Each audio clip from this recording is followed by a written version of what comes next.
The basis of justice नामुमकिन है without financial space. यानी आपका क्लियर कट कहना है कि इसमें सरकार कामयाब नहीं होगी ये करने में। तब तक नहीं होगी जब तक ना पैसे जुटाए। पैसे कहाँ से लाएंगे? देखिए, ये फैसला ले ऐसी कमजोरियों पे जिनकी तरफ पहले ही से तवज्जो मरकूज, एक लायबिलिटी सी बन गई है, उनके साथ अब इंसाफ इसलिए नहीं हो रहा है। उनको आप एट पार रेगुलर जो गवर्नमेंट में सा है, ये एडहाकिज्म जब तक नहीं जाता है, इसके लिए एक मुकम्मल पॉलिसी नहीं बनाई जाती on the basis of financial support which has to come from somewhere, क्योंकि ऐसी सरकारें अब चल नहीं पाएंगी ज़्यादा देर। सरकारें रही, उन्होंने अपने घर भरे, तो कितना जो बड़ा होगा, डिपार्टमेंटों के अंदर कितना बड़ा होगा, वापस भी लिया कई लोगों से, फिर वो कर पाए क्या? आदाब दोस्तों, मैं Mohammad Khalid the strong signal में आपका स्वागत है। दोस्तों, इस वक्त हम असेंबली हाल में बैठे हुए, हमारे साथ सीनियर एमएलए निजामुद्दीन साहब हैं। और जब आप हाउस की प्रोसीडिंग देखेंगे, बीते इतने दिनों में कंडक्ट मेंबर्स का रहता है, उसके बारे में बात करते हुए देखा, या हाउस की प्रोसीडिंग के अंदर जितनी भी ग्रांट सैंक्शन हुई और जिन पर बहस चल रही है उनके बारे में भी देखा। हमारे साथ एक्सक्लूसिव बातचीत करने के लिए निजामुद्दीन साहब हैं। अस्सलाम वालेकुम। वालेकुम सलाम, आपका शुक्रिया। निजामुद्दीन साहब, बहुत सारी चीज़ें हमने देखी हाउस के अंदर, आपसे मुख्तसर से सवाल पूछेंगे। सवाल हमारा सबसे पहले रहेगा कि जिस देश की एजुकेशन बेहतर रहेगी उस देश के अंदर तरक्की होगी, लेकिन जहाँ पे जिस देश के अंदर एजुकेशन सिस्टम ही कोलैप्स हो गया हो और उसके बावजूद क्वालिटी एजुकेशन के लिए हम सुप्रीम कोर्ट्स की गाइडलाइन देखें या हाई कोर्ट्स की गाइडलाइंस देखें, उनका ओपन वायलेशन हो और मैनिफेस्टो में ऐसी चीज़ें भी हों कि हम क्वालिटी एजुकेशन बच्चों को प्रोवाइड करेंगे, लेकिन 2012 से 26 तक किसी भी डिजिटल टेक्नोलॉजी के ज़माने में जिस बच्चे ने अपनी एजुकेशन हासिल की, उसको एजुकेशन डिपार्टमेंट में एंट्री ही नहीं मिलती है पढ़ाने के लिए, तो क्वालिटी एजुकेशन कैसे पॉसिबल हो? देखिए, जहाँ तक तालीम के तस्वुर का सवाल है, किसी भी ज़माने में तालीम एक बुनियादी चीज़ है शख्सियत को बढ़ावा देने के लिए, जहानत को बढ़ाने के लिए, और जो ज़िंदगी में जहाँ भी आपको परफॉर्म करना हो, घर से लेकर ज़िंदगी के किसी मैदान तक, वहाँ इल्म आपकी रहनुमाई करता है। और इल्म के हवाले से ही आपका इखलाक भी बनता है, आपका हुनर भी बनता है। तो इसमें दो राय है ही नहीं कि तालीम की कितनी अहमियत है। हैविंग सेड दैट, जो आज की सरकार है, जो हमने महसूस किया है, सकीना युतू साहिबा सरबराही कर रही हैं और अफसरान जो एग्जीक्यूटिंग एजेंसी के तौर काम करते हैं, जो एक्चुअल इम्प्लीमेंटेशन पे तैनात है, उनकी सरबराही भी करती है, और जो उस्ताद या जो स्कूलों का निज़ाम है उसकी भी सरबराही करते हैं। मैंने देखा उसकी ख्वाहिश है इम्प्रूवमेंट हो, जैसा आपने कहा कि नए ज़माने के तकाज़ों के मुताबिक निसाब भी बने और ट्रेनिंग भी उसी तरह की हो। कई स्कूलों में ऐसा होता है। देखिए, एजुकेशन को आप कंपार्टमेंटलाइज नहीं कर सकते हैं कि ये प्राइवेट सेक्टर में है या ये गवर्नमेंट सेक्टर में है। तालीम दरजगाह जहाँ भी हो और जिस ढंग की हो, तो वो एक ही निज़ाम के ताबिया काम करती है। एक प्राइवेट सेक्टर में बना स्कूल वो भी अकाउंटेबल है जो गवर्नमेंट सेक्टर में स्कूल काम करते हैं। उस्ताद यहाँ काम करे वहाँ काम करे, एक ही निज़ाम में काम करता है, एक ही निसाब को आगे चलाने के लिए। लेकिन फ़र्क ज़रूर है गवर्नमेंट स्कूल्स में और जो कुछ प्राइवेट स्कूल हैं उनमें कुछ अंतर ज़रूर है। वहाँ परफॉर्मेंस ज़्यादा दिखती है, वहाँ इन्वेस्टमेंट का अच्छा उपयोग होता है, वहाँ लगता है एक बच्चे को कि माहौल मेरे लिए जो है, इर्द गिर्द का माहौल मेरे पनपने के लिए अच्छा है। टीचर, स्टूडेंट और पेरेंट की जो रिलेशनशिप रहती है वहाँ वो ज़्यादा ओपन होती है। सरकारी स्कूलों में फंड्स की अवेलेबिलिटी के बावजूद जॉब सिक्योरिटी के बावजूद, अच्छी खासी तनख्वाहों के बावजूद ऐसा माहौल बहुत कम दिखता है। उसकी इम्प्रूवमेंट की जानिब कोशिशें हो रही है।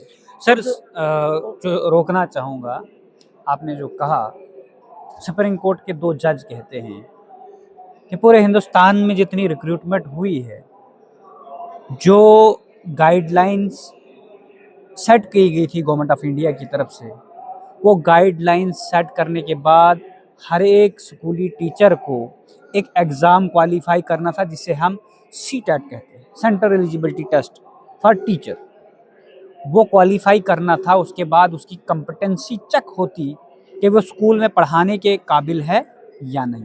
लेकिन जम्मू कश्मीर के अंदर नहीं, पूरे हिंदुस्तान के अंदर बहुत सारी स्कीमें आई रमसा के तहत, सर्व शिक्षा अभियान, आरएटी, और जो रिक्रूटिंग बोर्ड थे वो रिक्रूटिंग बोर्ड के तहत अंदर नहीं आए। वहीं पे हम रेवेन्यू डिपार्टमेंट में चले जाएं, जहाँ पे पटवारी है उसका डिपार्टमेंटल एग्ज़ाम होता है। टीचर की प्रमोशन के लिए कोई डिपार्टमेंटल एग्ज़ाम नहीं, टीचर की प्रमोशन के लिए, रेगुलराइजेशन के लिए कोई एग्ज़ाम नहीं। ये तो बेहतरी के सुझाव हैं, और जब कोर्ट की डायरेक्शन हो तो इन पे अमल करना लाजमी है। लेकिन आपने देखा होगा कि रियासत जम्मू कश्मीर के हवाले से इम्प्लीमेंटेशन में यहाँ के हालात एक रुकावट रहे। आज जबकि पॉपुलर गवर्नमेंट है और यूनियन गवर्नमेंट भी कहती है माहौल अच्छा बन रहा है, तो ऐसी चीज़ों को अपनाने की ज़रूरत है और प्रायोरिटी देनी चाहिए, क्योंकि अच्छा, वहीं पे प्राइवेट की बात करें, आपने खुद कहा अपनी ज़बानी कि प्राइवेट में एज़ कम्पेयर टू गवर्नमेंट स्कूलों से बेहतर एजुकेशन मिल रही है, और ये आउटपुट्स भी हैं, रिजल्ट्स भी हैं। रिजल्ट्स भी कहते हैं, जब गवर्नमेंट जॉब में आप जाओगे तो प्राइवेट वालों के बच्चे ज़्यादा गवर्नमेंट जॉब में स्केयर कर रहे हैं, क्योंकि उनके पास बेसिक स्ट्रक्चर जो है अच्छा है, टीचिंग स्टाफ अच्छा है। वहीं पे बात करें जो लोग पढ़े लिखे हैं, रिसर्च स्कॉलर, पीएचडी हैं, गवर्नमेंट डिपार्टमेंट उनके लिए बंद है। एक आर्डर निकला, गवर्नर सत्यपाल मलिक आर्डर निकाल के गए, 100% रिजर्वेशन फॉर आरईटीज, टीचर यानी एजुकेशन डिपार्टमेंट के अंदर। उसके बाद सर बात करें, वही PhD research scholar private school में 7-7 हज़ार की नौकरी कर रहे हैं। प्राइवेट को रेगुलाइज करने के लिए या मिनिमम वेजेस एक्ट आप लेबर्स के ऊपर कर रहे हो, लेकिन रिसर्च स्कॉलर के लिए ऊपर नहीं कर रहे हो। जब सदनों में डिबेट होते हैं, इस चीज़ पे कोई डिबेट क्वेश्चन नहीं होता है किसी सांसद का। ये जो ध्यान आप दिला रहे हैं कुछ ऐसी कमज़ोरियों पे जिनकी तरफ पहले ही से तवज्जो मरकूज़ होनी चाहिए थी। ह्यूमन रिसोर्स जहाँ कहीं भी आप इस्तेमाल करते हो, और ख़ासकर क्वालिफाइड, ट्रेंड और स्किल्ड फोर्स, प्रोफेशनल्स जिन्होंने सारी ज़िंदगी लगाई होती है अपने आप को मुकम्मल बनाने के लिए, एक मखसूस काम के लिए, उनके साथ अंतर होना नहीं चाहिए। और इसकी तरफ मैं भी कहूँगा आपके माध्यम से ही, अगर सरकार का कोई बंदा हमें सुने तो उनको इसकी तरफ ध्यान देना चाहिए। जो डिस्पैरिटी है, एनरोलमेंट्स की डिस्पैरिटी, चाहे कहीं भी किसी भी सेक्टर में हो, प्राइवेट सेक्टर हो, पब्लिक सेक्टर हो, गवर्नमेंट सेक्टर हो, इन सारे सेक्टर्स में पैरिटी रहनी चाहिए on the basis of services being rendered, basis on the basis of the merit one holds, the qualification one holds, उसमें कोई अंतर नहीं होना चाहिए। हालांकि उसके बावजूद भी प्राइवेट स्कूल्स में जो आपने कहा तनख्वाहें कम मिलती हैं, क्योंकि वो कमर्शलाइज हो गए थोड़ा। सबसे बड़ी जो मुश्किल है प्राइवेट स्कूल्स में, उनकी एक माइंडसेट जो है वो कमर्शलाइजेशन की है। वहाँ पैसा कमाने की भी बात है, लेकिन एक इंफ्रास्ट्रक्चर प्रोवाइड करते हैं वो टू अट्रैक्ट स्टूडेंट्स, उनको उसका बेनिफिट मिलता ही मिलता है। और जो टीचर वहाँ कम तनख्वाह पे भी जाता है, उसको डिलीवर करना ही होता लेकिन है। सर ये सिर्फ जम्मू कश्मीर में है, अगर हम बात करें हरियाणा की, अगर हम बात करें पंजाब की, अगर हम बात करें अन्य किसी भी स्टेट की, हर स्टेट के अंदर स्टेट एलिजिबिलिटी टेस्ट है। वो एक कॉमन टेस्ट होता है, चाहे गवर्नमेंट रिक्रूटमेंट हो, चाहे प्राइवेट स्कूल की रिक्रूटमेंट हो। जो टीचर एलिजिबिलिटी टेस्ट क्वालिफाई करता है, फिर उसका इंटरव्यू प्रॉपर प्राइवेट स्कूल में होता है, और उसकी सैलरी भी डिसाइडेड होती है प्राइवेट स्कूल के अंदर। लेकिन जम्मू कश्मीर में कुछ भी नहीं है। बीपीएड करके या बीएड करके एक लड़की 7,000 पे एक स्कूल के अंदर काम कर रही, वो उससे ज़्यादा वो एक बच्चे से सैलरी ले रहा है। इसके लिए भी गवर्नमेंट कोई भी इनिशिएटिव नहीं ले रही। आप सही बात फरमा रहे हो, यूनिफॉर्मिटी होनी चाहिए। अगर यूनिफॉर्म निसाब है, अगर यूनिफॉर्म रूल्स रेगुलेशंस हैं, तो यूनिफॉर्मिटी हर एक जगह पे आनी चाहिए हर एक इंडिविजुअल को उस तरह का बेनिफिट देने के लिए, ताकि वो अपना काम ठीक ढंग से निभा सके। जहाँ ये डिस्पैरिटीज़ हैं और इनइक्वालिटी है, लोग तो इश्यूज उठाते हैं, तभी तो ये मुद्दे सुप्रीम कोर्ट में आते हैं या हाई कोर्ट में आते हैं। ऐसा नहीं होना चाहिए कि that you defer solutions up to courts. सीधे ही कर लो। जिन जिन जिन चीज़ों की आपने निशानदेही की, इस रियासत को एजुकेशन में यूनिफॉर्मिटी और एफिशिएंसी लाने के लिए ऐसा करना चाहिए। निजामुद्दीन साहब, आपसे बेहतर मुझे नहीं लगता हाउस के अंदर कोई बजट को समझ सके। बजट के अंदर अगर जॉब की क्रिएशंस होनी थी या किसी भी और डिपार्टमेंट के अंदर होनी थी, तो उसके लिए बजट की एलोकेशन होनी चाहिए थी। वहीं पे बात करें कैबिनेट मंत्री सतीश शर्मा जी। सतीश शर्मा जी रोज़ बयान दे रहे हैं कि मैं फिजिकल एजुकेशन के जो रहबरी खेल की यूथ सर्विस एंड स्पोर्ट्स में लगे हैं, एनवाईसी यूथ सर्विस स्पोर्ट्स के अंदर लगे हुए हैं, उनकी रेगुलाइजेशन करने जा रहा हूँ। 1200 पोस्टें वैकेंट हैं, 2700 कुछ कैंडिडेट लगे हुए हैं। उसमें से अगर किसी ने छोड़ दिया होगा या कोई वॉलंटरी रिज़ाइन कर दिया या किसी को निकाल दिया, उसके बावजूद उन्होंने डेटा दिया कि हमारे पास 2400 कैंडिडेट अभी हैं, यानी 2400 आधे कैंडिडेट वो हैं। अप्रॉक्सीमेटली 40,000 अनएम्प्लॉयड यूथ जिन्होंने पीएचडी फिजिकल एजुकेशन में, मास्टर्स फिजिकल एजुकेशन में, बैचलर्स डिग्री करके रोडों पे हैं, जॉब नहीं है। अब वो कोर्ट में चले गए हैं, आप कोर्ट से भी बखूबी वाकफ़ हैं। वो कह रहे हैं कि भाई हमारा फंडामेंटल राइट आर्टिकल 14 का वायलेशन हो रहा है, क्योंकि हमारे लिए 2019 से 26 तक कोई भी permanent recruitment on the basis of merit नहीं आई। पहला सवाल। दूसरा सवाल ये होता है कि अगर वो विद इन रहबरी खेल को स्टैग्नेट मैनर में भी रेगुलाइज करते हैं, तो 1200 पोस्टें ही उनके पास वैकेंट हैं। उनके पास रहबरे खेल जो पॉलिसी आई है, उस पॉलिसी के अकॉर्डिंग ऐसा कोई भी प्रोविजन नहीं है कि उनकी परफॉर्मेंस कैसे चेक की जाए, उनकी सीनियरिटी कैसे चेक की जाए, क्योंकि एक साथ सबकी रिक्रूटमेंट हुई है। सिर्फ दिनों का फ़र्क होगा, महीनों का फ़र्क होगा। उस चीज़ को वो कैसे स्क्रूटनाइज करके उनका रेगुलाइजेशन करेंगे, ऐसी कोई पॉलिसी फ्रेम नहीं है। लेकिन मीडिया में एक शगुफा, भाई हम तो रेगुलाइज करने जा रहे हैं। ये देखिए, जो पहले ये इस तरह के इकदाम लिए गए, रहबरी खेल, रहबरी ज़राअत वगैरह, या एजुकेशन में भी आर्टिस, ये उस वक्त फैसला लिया गया था दो वजूहात की बिना पे। एक to provide employment to educated youth, उनके लिए अपॉर्चुनिटीज़ खोलें। स्पेस, इकोनॉमिक स्पेस उतनी ही थी, फाइनेंशियल स्पेस उतनी ही थी कि उनको उतनी ही तनख्वाहों पे लगाया जाए। ओवर द टाइम ऐसे सेक्शंस, इसमें कैजुअल लेबर भी आते हैं, इसमें डेली वेजर्स भी आते हैं, इसमें कंट्रैक्चुअल्स भी आते हैं, इसमें कंसोलिडेटेड बेसिस पे जो लगे वो भी आते हैं। इन डिपार्टमेंट्स के अलावा हर कोई डिपार्टमेंट आप देख लो, ये एक लायबिलिटी सी बन गई है। उनके साथ अब इंसाफ इसलिए नहीं हो रहा है, उनको आप एट पार रेगुलर जो गवर्नमेंट सर्विसेज में है एट पार नहीं ला सकते हो, और जो एनामलीज रेगुलर्स में भी है, पे एनामलीज, उनको आप दूर नहीं कर सकते हो, क्योंकि फाइनेंशियल स्पेस अब आपके पास है नहीं। ये सारा बोझ सेंट्रल गवर्नमेंट पे पड़ना होता है। आपका अदरवाइज भी बजट सारा सर्विस कंपोनेंट पे ही जाता है। अगर आप ये लायबिलिटीज दूर करने की कोशिश करेंगे, चाहे जॉब क्रिएशन नई करनी हो या पुराने लोगों की पुरानी लायबिलिटीज को ठीक करने की ज़रूरत हो, तो आपके पास पैसा है ही नहीं। करते हैं, मीटिंगें करते हैं, कमिटीज़ बनाते हैं, फैसले होते हैं, लेकिन अल्टीमेटली जब फाइनेंस पे बात आती है तो सारा कुछ रुकता है। ये नहीं है कि government doesn't have an intention to do justice, ऐसा नहीं है। But union government is not that generous कि वो आपको इतना लिबरल सपोर्ट करे कि डेवलपमेंट, इंफ्रास्ट्रक्चर, इनोवेशन को एक तरफ छोड़ के आपका सारा पैसा सर्विस कंपोनेंट में दिया जाए वहाँ से। आपने लोन्स लिए, आपने बाकी चीज़ें की, लेकिन ये खसारा आप बर्दाश्त नहीं करते हो।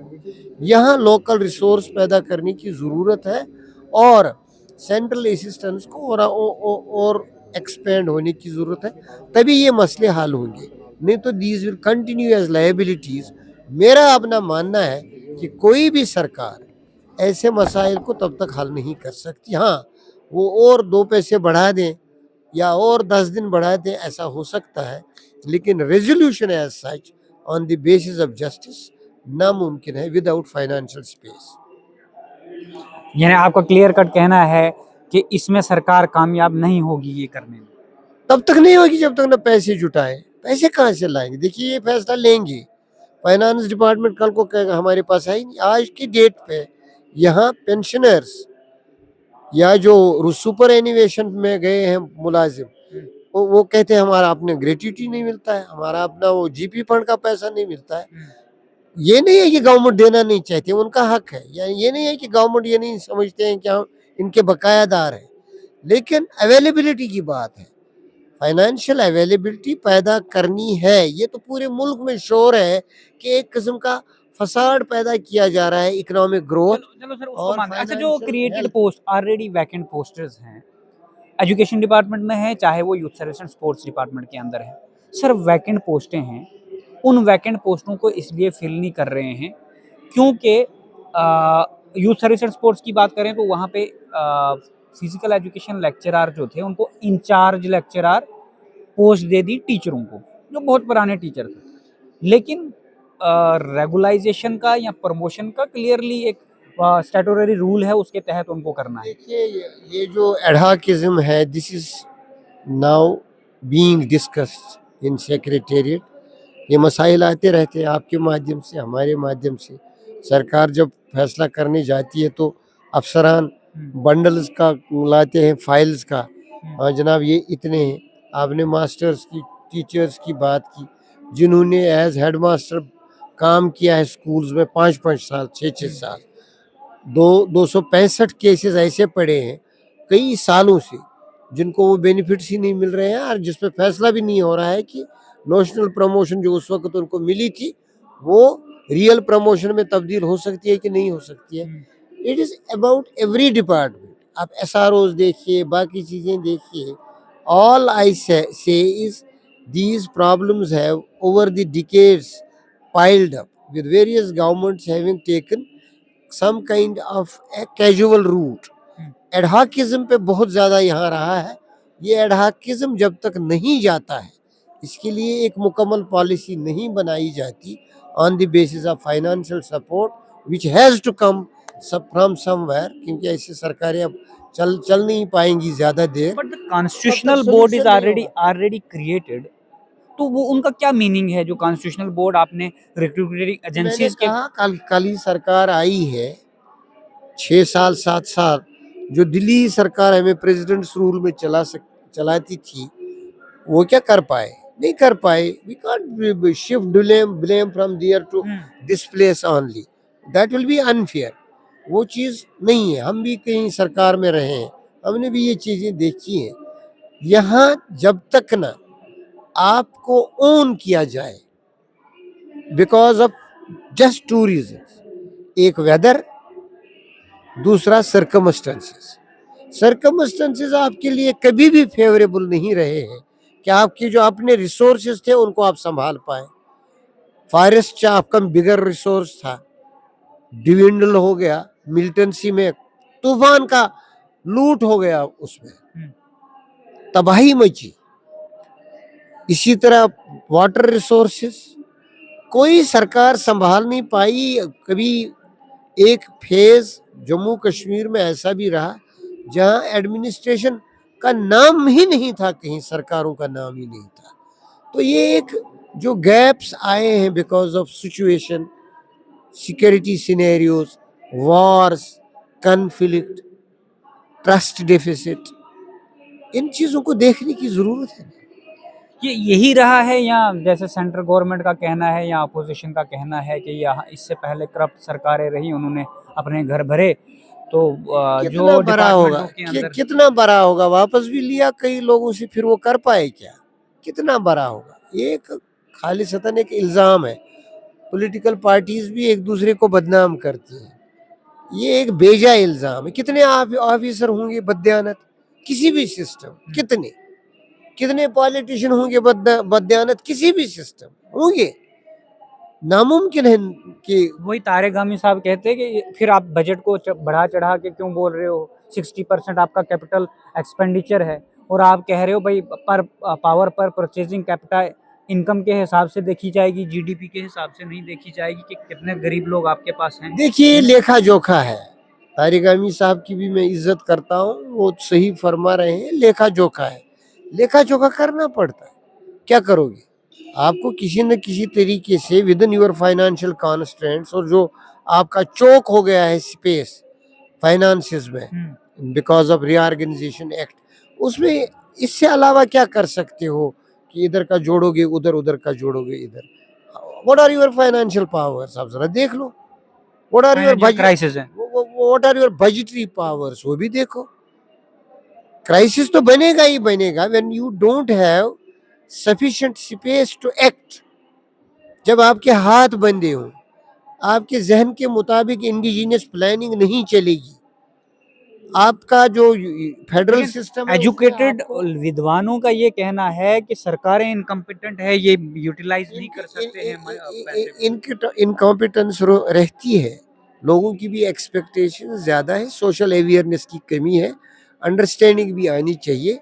जब तक ना हर एक चीज को यहाँ एक कलेक्टिव प्रिज्म से देखा जाए, एक दूसरे के खिलाफ इल्जामात रहेंगे, लेकिन होता वही है जो होना होता है, जो आपके पास होगा उसी के मुताबिक। निजामुद्दीन साहब भी अच्छे मिनिस्ट्री को चला सकते थे, किसी न किसी मंत्रालय को चला सकते थे। सरकार को सोचना चाहिए था निजामुद्दीन साहब को भी कोई मंत्रालय दिया अरे जाए। वो तो सरकार का अपना काम है। माफ करिए। Thank you very much. शुक्रिया जनाब, शुक्रिया। तो ये थे हमारे साथ निजामुद्दीन साहब, जिनसे हमने बातचीत की। काफ़ी सीनियर नेता हैं। आप जुड़े रहिए आपके द स्ट्रांग सिग्नल के साथ। आगे आते हुए लोगों को आपके साथ जुड़ाते रहेंगे और डिस्कशन होती रहेगी। धन्यवाद साहब।